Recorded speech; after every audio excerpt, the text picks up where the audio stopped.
Nuggets won the NBA championship in 2023, but since then have struggled in the postseason despite Nikola Jokic continuing to play at an MVP level.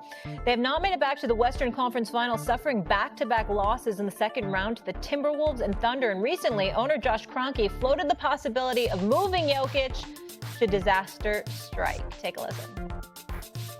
For us as an organization, going into that second apron is not necessarily something that we're scared of. I think that there are rules around it that we needed to be very careful of with our injury history. The wrong person gets injured and very quickly you're into a scenario where that I never want to have to contemplate, and that's trade number 15.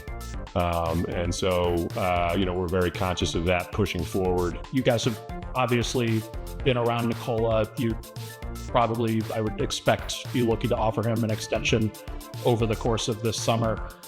Do you expect to be offering that, and do you expect him to accept it?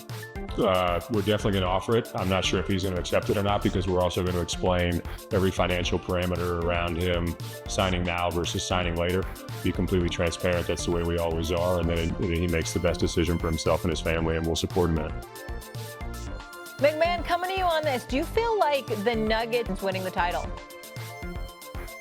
Of course they have. Why else would they have fired their general manager and head coach with, whatever it was, like a few games left in the regular season? So that was an admission that they had failed. That was an admission that the direction of the franchise was going the wrong way. They had to get things turned around. Now, they've got some work to do, but they were the team that pushed the Thunder to 7 games in the Western Conference playoffs. They were the biggest challenger to the Thunder. But yeah, when you have a talent like Nikola Jokic, a historically dominant player like Joker, if he wins a title in his career, then it's only one championship.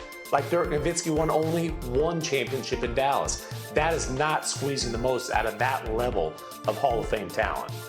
Keith? I wouldn't necessarily say fell, right? Because they've had good seasons, 57 and 25 one year. They lost to a good Minnesota team in Game 7, and like Tim just said, you went to the second round last year and lost to the eventual NBA champions in Game 7, right? So I wouldn't say fell. You had to move some pieces around, but the pieces that you moved around, the guys that stepped in those positions, they grew. It wasn't like that they just lost those pieces and nobody was able to step in. If Aaron Gordon isn't hurt and has a hamstring injury, that game might go different. So you never know. I wouldn't say failed them, because they've always had successful regular seasons and went to Game 7. The ball can fall either way, and you had a big injury. They did a great job of keeping their core pieces together. So I necessarily wouldn't say failed. It just fell a little short. Couple things. This is a reminder of how thin the margins are in the NBA. The Denver Nuggets blew a 20-point lead to the Minnesota Timberwolves 2 years ago in Game 7 of the second round at home. They win that game.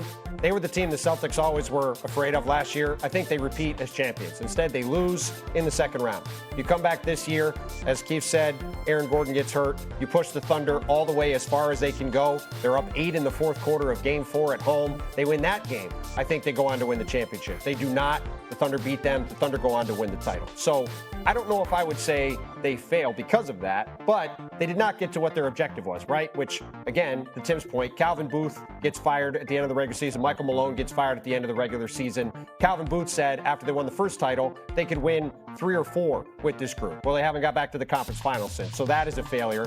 That is why they have a new coach and front office. Also, I feel bad a little bit for Josh Kroenke. We in the media always want people to be honest. Those are 2 honest answers, right? I think very direct and fair answers. Like, hey, we're going to talk to Nikola Jokic about all the financial questions that come with this extension. Hey, if we have some devastating injury like what happened with Boston, we have to examine our future. Then it turns into, oh man, the Nuggets, they're going to think about trading Nikola Jokic. Why are they saying this? I mean, look, the bigger question I have for Josh Kroenke and Denver is, this is a team that is consistently not paid up to the level required, and with the money that they have at their disposal, the Kroenkes have as much money as any ownership group in the league. This is a team that has lacked in depth, that has lacked in, spending on front office talent in the past. They now have a co-GM situation, which is an interesting setup. It's not a traditional one in the league. So to me, it's about going forward. What are the Denver Nuggets going to do to continue to put Nikola Jokic in positions where he does have chances to win a championship? Because this is the guy who's the best player on the planet. He should be fighting for championships, not repeatedly losing in the second round of the playoffs like he has the last couple of years. Big man, before I come to you, I just had to push back on one thing you said. I'm 100% with you in terms of we asked for honesty and transparency, and then we crucified him. But in that same breath, you just said it, best player on the planet. Like, you cannot say that publicly about your best player that you'd consider trading him. It's sacrilegious. I know, but it's I understand your sentiment, but we're talking about Jokic. Well, I don't think he was actually saying we're going to trade Nikola Jokic. So that's the thing. But again, it's like He floated it. McMahon? Yeah, I bet you if Josh Kroenke had that to do over again, he wouldn't have said anything about trading 15. It's not something that he ever wants to do. That's the point he was trying to make, but you don't even want to bring that point up. But listen, they've got a lot of work to do this all season. They've got to figure out which of their young players that maybe Michael Malone did not want to play, that they think they can bet on, that they think they can trust. And they have also got to figure out, is Michael Porter Jr. part of this core going forward, or do they need to continue to explore the trade market for him and maybe make a move there? All right, guys, I want to push it forward. We've alluded to it quite a bit this morning, just all the injuries in the East, how people need to capitalize, and a lot of them happen to be Achilles. So Tyrese Halliburton went down with an Achilles, as we mentioned, injury, Game 7 of the NBA Finals after an all-time playoff run. Devastating timing. He wasn't the only star in the East to go down with that injury, joining Jason Tatum and, of course, Damian Lillard. So Adam Silver spoke about this issue with our Malika Andrews yesterday. Let's take a listen, guys. So we had 7 this year. We had 0 last year under the exact same circumstances. You know, it's interesting, when we look back at the last 10 years, the majority of the Achilles injuries have happened before the All-Star break. So it's not clear it's the number of games. Some experts think it may have more to do with youth basketball. You know, this is one area where AI, people are talking about how that's going to transform so many areas. The ability with AI to ingest all video of every game a player's played in to see if you can detect there's some pattern that we didn't realize that leads to an Achilles injury, whether it's associated with calf injuries. We really don't know, but we're taking it very seriously. Markeith, I saw you give a little chuckle when we talked about AI. How big of a deal is this issue?